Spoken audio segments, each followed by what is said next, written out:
Mesdames et messieurs, bonjour, bienvenue à notre nouveau numéro de notre émission sur Lumière du Congo TV. Nous sommes très fiers de votre fidélité, très contents de votre attachement à notre chaîne.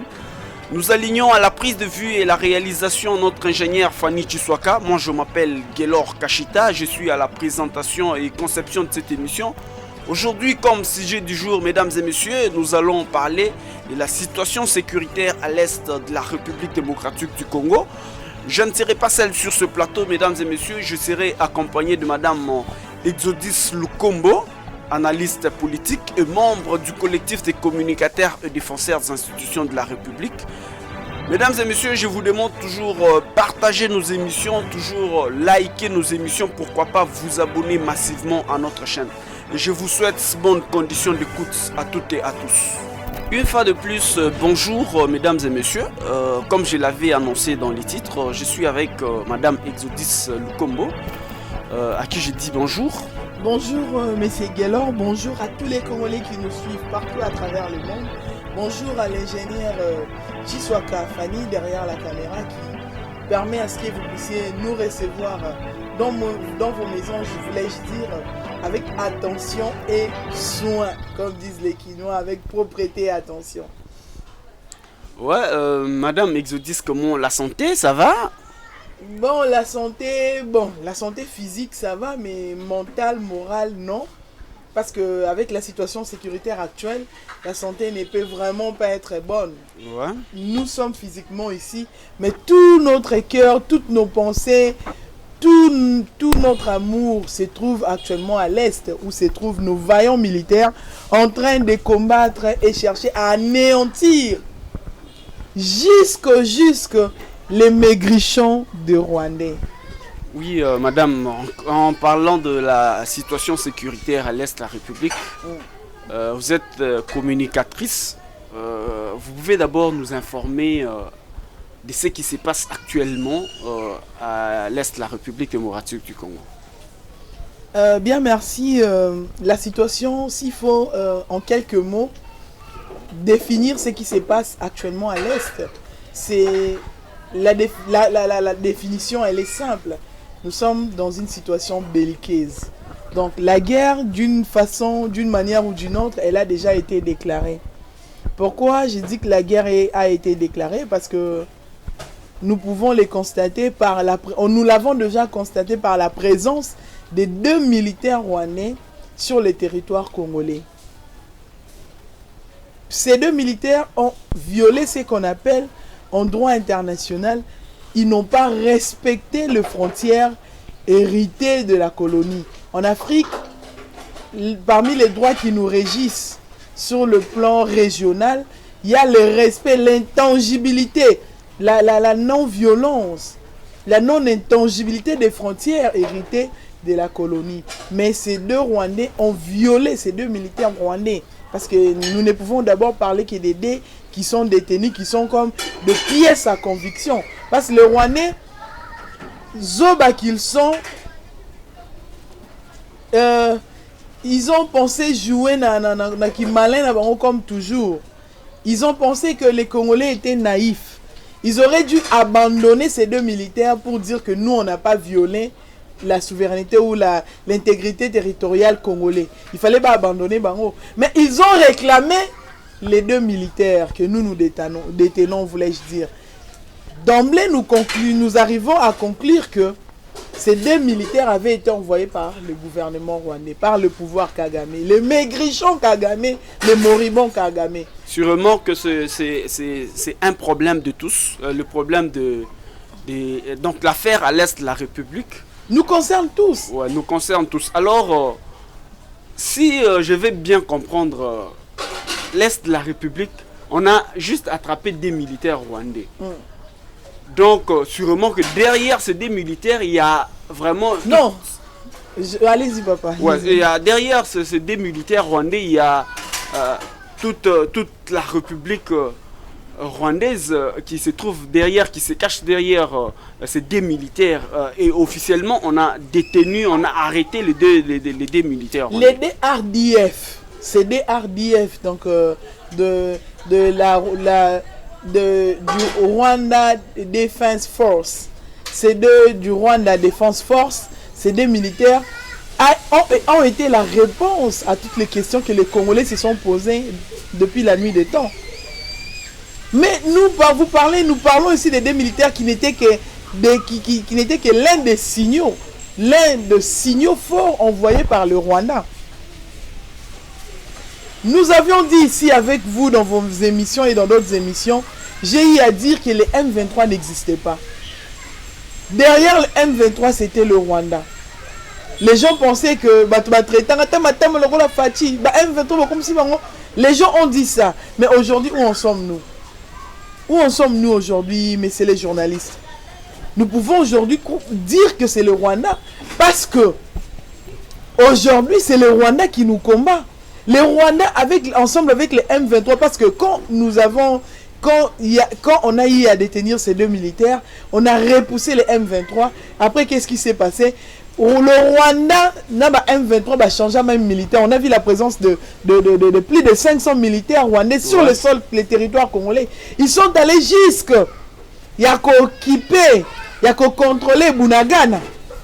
Mais coup de chapeau et félicitations à messieurs le général de brigade, général Chico, qui a qu'est-ce qu'on dit déjà? Moi, le mobile à la Kisibokasi na enyonso. À la Kisiboka, il avait dit tôt le matin, la journée d'avant-hier, il a dit que moi et mes militaires, moi et les FRDC, rendront Bunagana aux Congolais. Et les cas désert, nous on a eu le Bunagana a récupéré le Congo. On a récupéré le contrôle. Coup de chapeau au général Chico.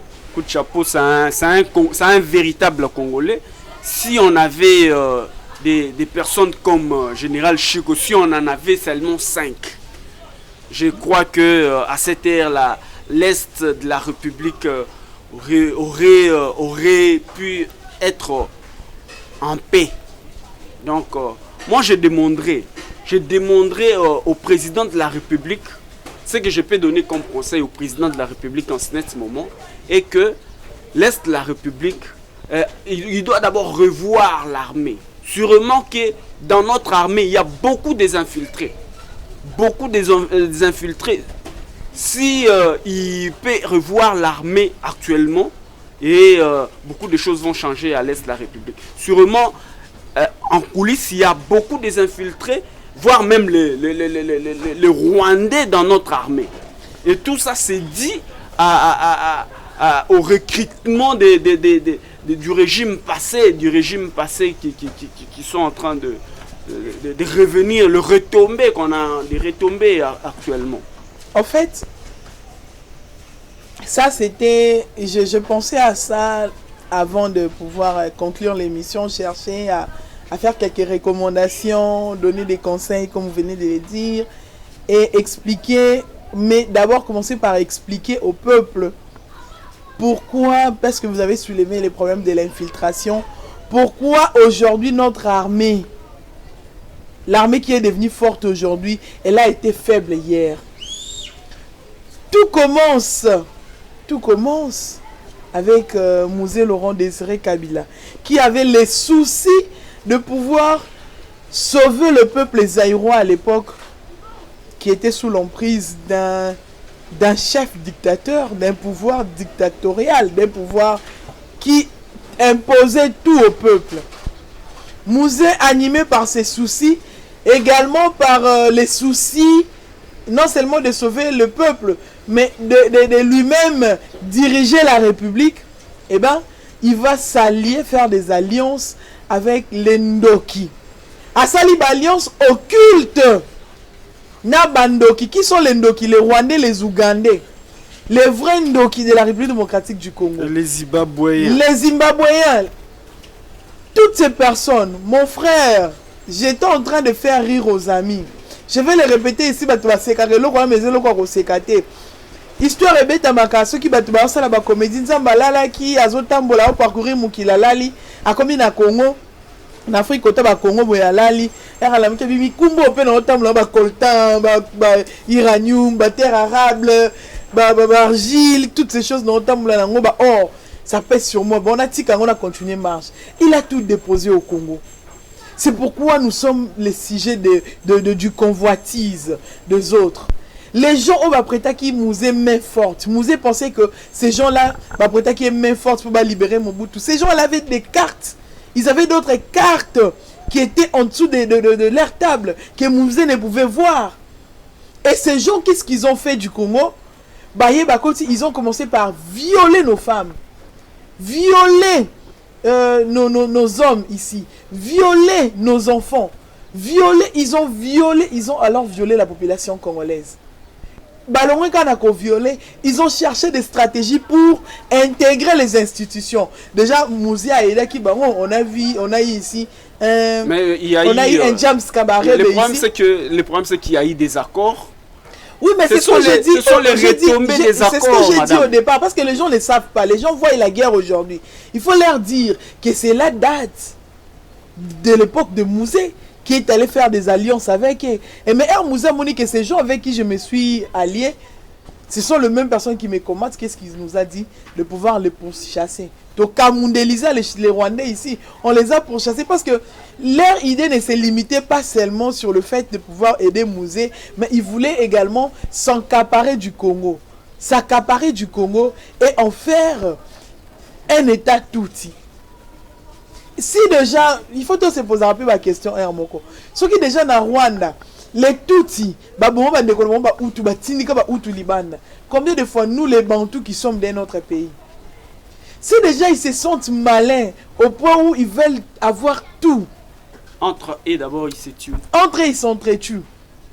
Ouais, mais prochainement tout ça l'émission où nous allons parler de Banyamulenge, où nous allons parler de Nilo. Je veux vous dire que les Banyamulenge ne sont pas congolais. Je les dirai tout haut en donnant des soubassements qui sont l'histoire. Vous comprenez? Donc la situation sécuritaire de l'Est, si aujourd'hui nous sommes dans l'insécurité, c'est parce que Mouzé Laurent Désiré Kabila avait choisi des mauvais alliés, mais Kabila qui était conscient, parce que tel papa n'a pas bomi pour un pas bateau à Salia qui n'a pas on a ça aux bateaux on est repoussé. Un papa entre guillemets parce qu'après tout le monde a pour dire que ce sont les fils biologiques du fait Mouzé Laurent Désiré Kabila. Est-ce que c'est parce que hier il y a une appartenance, il y a Batumsusu, l'infiltration est partout, je vous dis partout. Dans la presse, le média, il y a l'infiltration. Dans l'armée, il y a l'infiltration. Dans l'Assemblée nationale, il y a l'infiltration. Et si le président, l'ancien président Joseph Kabila est un Congolais conscient, pourquoi ne pas commencer d'abord à nettoyer partout où il y a des infiltrés, commencer à nettoyer partout. Pourquoi il a admis laisser ça jusqu'à ce qu'il a fini ses 18 ans? Lui seul connaît les raisons. Je me rappelle qu'à l'époque de Joseph Kabila, il y avait toujours la guerre à l'est de la République. Toujours la guerre à l'est de la République. Pourquoi ne pas penser nettoyer, faire quand même la sensibilisation, le recensement, savoir qui est congolais, qui n'est pas congolais partout. Pourquoi il n'a pas voulu faire ça? S'il est vraiment un Congolais conscient, comme tout Congolais qui se sent vraiment congolais, pourquoi il n'a pas fait ça? Bien, merci pour une belle question, une question pertinente que je ne pourrais répondre à la place de Kabila. Moi, je ne suis pas Kabila pour répondre, mais en tant qu'analyste, j'ai compris. Moi, personnellement, j'ai compris les intentions de Kabila. Ses intentions étaient que mes intérêts sont là, alors je ne veux pas chasser ceux qui sont les leurs. Je ne les chasse pas parce que c'est grâce à eux, ils sont là, c'est grâce à eux. Parce que pendant la guerre à l'Est, on avait l'armée congolaise existait, le FRDC existait. Mais parce que le FRDC était infiltré, ils ne pouvaient pas chasser ces gens. Ou peut-être qu'il y a eu aussi des accords après les accords de Mouzé. Il y a eu encore des accords. Il y a eu des accords en 2009. Oui. Entre le Rwanda, les rebelles. Déjà au Congo, il ne faut même plus parler de rebelles. Tous ces rebelles, nous savons maintenant que ce sont des Rwandais. Le Rwanda n'a jamais eu le coltan, mais le Rwanda est parmi les producteurs du coltan. Oui, il faut aussi le dire. Le Rwanda n'a jamais eu de l'or, mais aujourd'hui, le Rwanda est en train de raffiner de l'or. Et le Rwanda et c'est que le Rwanda est aujourd'hui grâce à nos minéraux à nous. Donc le Rwanda vit grâce à la Le République Rwanda démocratique vit grâce au Congo. C'est pourquoi nous maintenant, Congolais conscients avec Félix Antoine Tshisekedi Tshilombo, nous allons, comment dirais-je, faire mourir le Rwanda. Nous allons tuer le Rwanda. Avec les armes, nous pouvons aussi le faire, mais déjà, il y a eu, depuis hier, il y a déjà eu annulation de tout contrat, de pas quelques contrats, conventions, tout a été annulé. Et aujourd'hui, on vient de fermer nos frontières. Depuis 15 heures, les frontières sont déjà fermées. C'est-à-dire que nous et le Rwanda, on a déjà presque plus de rapports. Les seuls rapports qui nous restent avec le Rwanda, c'est les infiltrés, les sujets rwandais qui sont encore au Congo. Alors, pour répondre bien à votre question, Kabila en a profité. C'était les personnes que lui peut-être maîtrisait. Alors, il les laisse voler, peut-être parce qu'il cherchait à avoir l'argent d'une manière ou d'une autre pour construire la République de Kingakati qui se trouve en République démocratique du Congo. Ça, c'est une possibilité.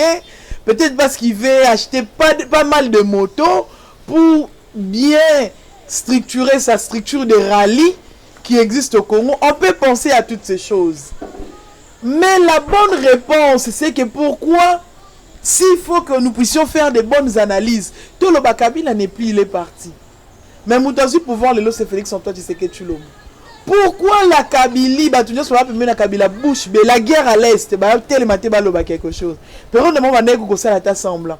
Cette histoire qui nous concerne tous, ils sont là, les députés, mais sous chance, conduire mon ministre, mais sous super de FCC cash, mandataire, aucune déclaration. Mais quand il s'agit de se mettre ensemble au Katanga, les leaders katangais entre guillemets qui sont des nationalités douteuses, pour ça, mégaphone, médias, et les leaders katangais doivent se mettre, ils se sont mis ensemble. Ils n'ont même pas fini à se mettre ensemble. La guerre du M23, le Rwanda derrière les M23 bandinani. Quid? N'a se poser, n'a réfléchir à haute voix sur votre chaîne Lumière Congo TV.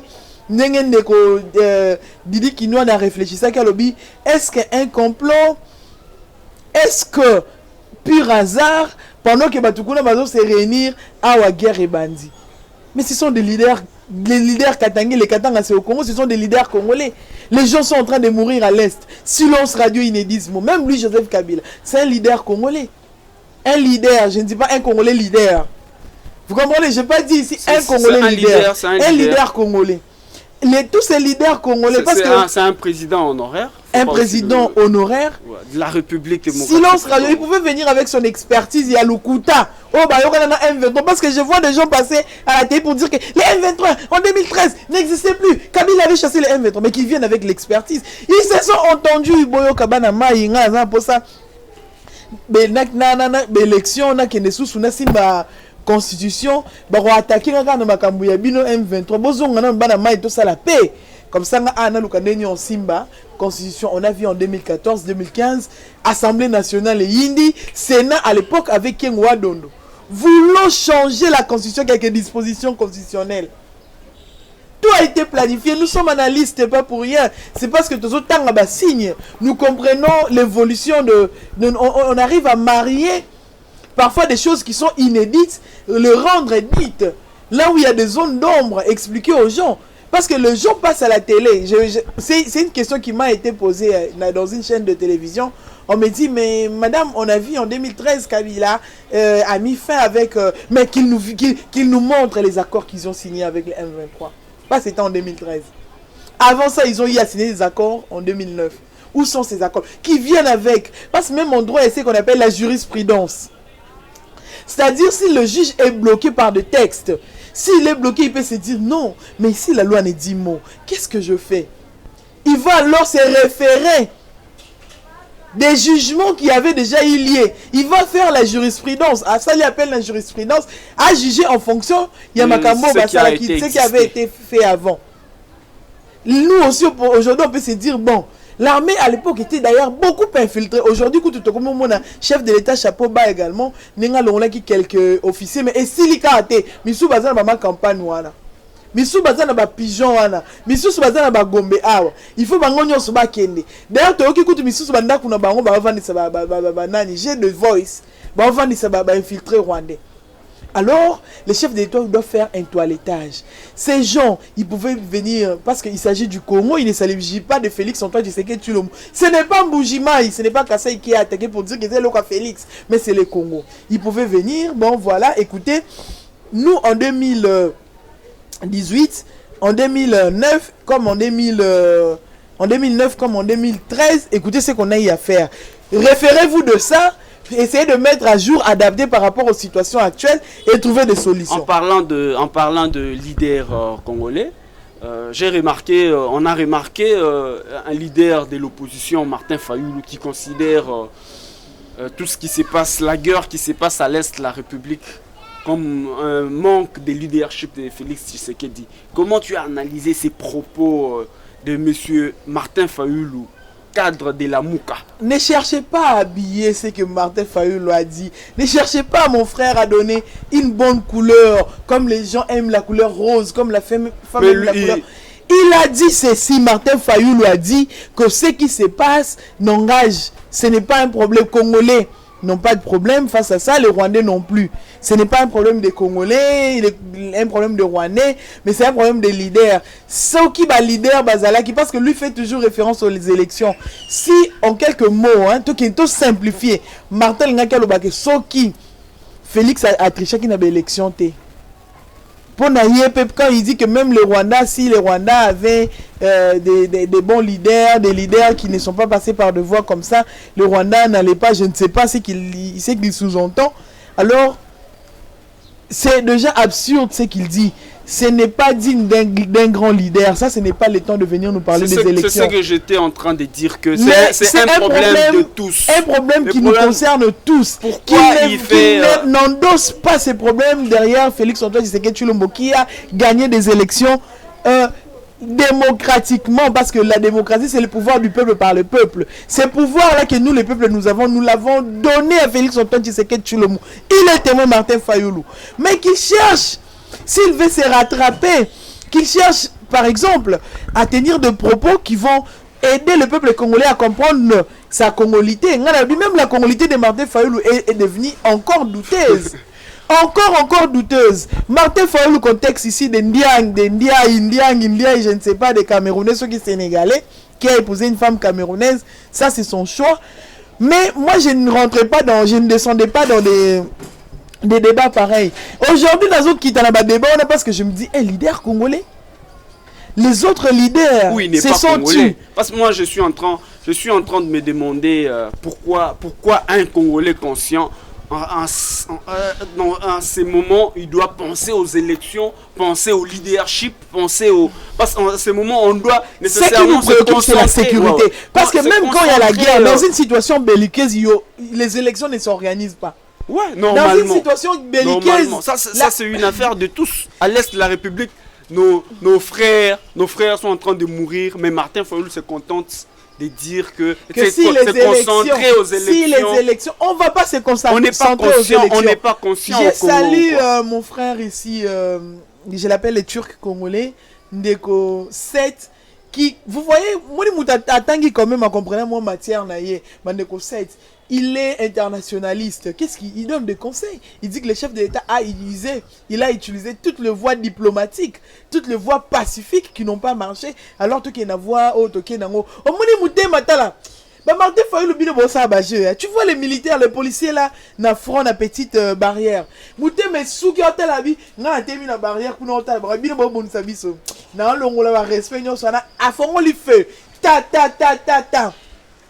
Par moment, ça fait mal. Ça fait très mal. Mais quand on se rappelle que nos frères sont en train de mourir chaque fois. Et on se retrouve comme ça, un leader qui pouvait avancer des arguments, de donner quand même des idées, comment faire pour que la paix puisse régner à l'est de la République. On le voit, lui se concentrer. Martin Fayulu qui nie aujourd'hui, qui dit que c'est pas un problème de Rwandais, je vais rappeler l'opinion internationale et nationale ici que Martin Fayulu avait été la première personne à dire que les M23 n'existent pas. C'est le Rwandais qui est derrière les M23 pour pouvoir voler nos minéraux. Et c'est même Martin Fayulu parce qu'il n'a pas de position. Il n'a pas de position. C'est un leader qui n'a pas de position. Un leader tendancieux qui peut bouger à tout le monde qui est dans LCD. Alors qui membre est parti à leadership. Ah, je vois pourquoi il parle du leadership.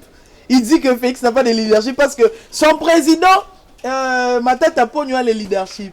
Donc comme il a leadership, ce qui ni développement, ce qui ni. Donc on comprend maintenant un leader qui peut bouger à tout moment. Mesdames et messieurs, fidèles téléspectateurs, téléspectatrices, nous sommes arrivés pratiquement à la fin de cette émission. Mais avant de finir, Madame Exodus, un mot de la fin et puis on clôture. Le mot de la fin, c'est que nous appelons tout Congolais à activer l'amour. Je le dis toujours, l'amour patriotique, que le patriotisme soit en nous et que nous puissions agir avec patriotisme. Soutenons les FRDC parce que cette guerre, elle est aussi médiatique. Les Rwandais sont dans la tweet, ils sont en train de chercher à fragiliser le Congo. Tweetons de manière à ce que nous puissions vaincre de manière médiatique cette guerre, mais sur le front. Aux alipes, aux ananini, tout ça n'est fallait pour passer là qui toquer de ticket les militaires. C'est pas ça nous concerne tous. Martin Fayulu quand même encore. Si quand on a besoin, bon gérer la kanda kuyanani. Il y a ces mecs qui n'ont eto, yibata mon eto, qui n'ont pas ça na FRDC. Le corps lui comme président en 2096. Qui n'est lié ça va soldats qui sont au front. Un autre mot de la fin parce que Joao Lorenzo qui est d'ailleurs nous quand on est congolais mais leader katangé selon les penseurs Borghi qui a dit que Lorenzo Foka assez à côté de la Rwanda pour un leader katangé. C'est un katangé, j'ai ouï dire ça, on a confirmé qu'il y a autant de Kolobaki. Et quand il demande à ce qu'il est en train de plaider pour que nous puissions retourner les 2 militaires rwandais qu'on a détenus. Mon frère, tous les Congolais qui nous suivent, moi je suis Nandimina qui est le Rwandais des militaires rwandais. Conditions Zakaba, c'est que ça, tous les frères et sœurs congolais, Boma. Bayana bon ba telemi na ngam kuna ba ndeko na biso ba kufa na ba mama na biso ba viola ba se ba ndeko na biso ba viola ba bongisi ba parrain na bango zongi naturel ba yena bango ngape na ili bango des militaires to sali échange ceux qui étaient ces 2 militaires ba mona bango na ndoto ils vont plus rentrer. Merci beaucoup mesdames et messieurs, je demande, j'appelle moi à la conscience de tous les Congolais. Soyons quand même humains, soyons conscients. C'est une affaire de tous, surtout aux leaders de l'opposition, aux leaders de la majorité présidentielle, aux leaders de l'Union sacrée, tout le monde, soyons unis. Ça, c'est une affaire de tous.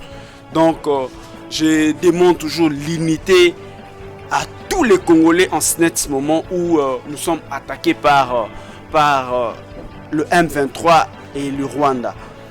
Je rappelle que nous étions servis à la prise de vue et la réalisation par l'ingénieur Fanny Chiswaka. Moi, je m'appelle Gelor Kashita, j'étais à la présentation. Je recevais sur ce plateau Madame Exodus Lukombo, analyste politique et membre du collectif des communicateurs et défenseurs de ces institutions. Merci beaucoup pour votre sympathique attention. On se retrouve très prochainement. Merci.